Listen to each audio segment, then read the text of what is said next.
jaga badan tapi tak suka benda pahit. Saya pun sama. Sebab tu saya pilih yang ni je. Sedap, senang dan tak stres nak amal hari-hari.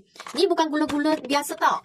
Ni adalah Natural Ski Apple Vinegar Gummies. Dalam sebiji ni, dia ada apple cider vinegar 1000 mg, antara bahan yang popular dalam rutin gaya hidup sehat. Lepas tu, korang tengok sini. Dia ada lagi vitamin B12 dan juga B6. Nampak tak? Ni untuk bantu kekal bertenaga sepanjang hari. Lepas tu dia ada lagi yang ni, folic acid, salah satu nutrien penting dalam pemakanan harian. Lepas tu dia ada lagi iodine, digunakan dalam banyak fungsi badan. Lepas tu ada lagi beetroot, pomegranate, lepas tu apa lagi? Garcinia cambogia extract. Semua ni dari sumber semula jadi.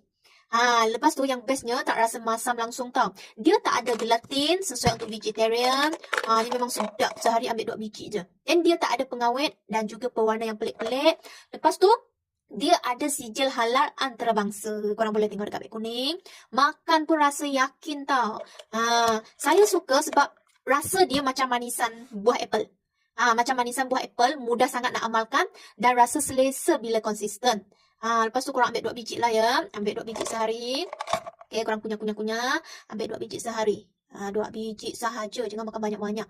Memang senang nak masuk rutin. Sekarang tengah ada promo ya guys. Sekarang tengah ada promo. Harga asal dia RM62. Sekarang cuma RM30 lebih sahaja.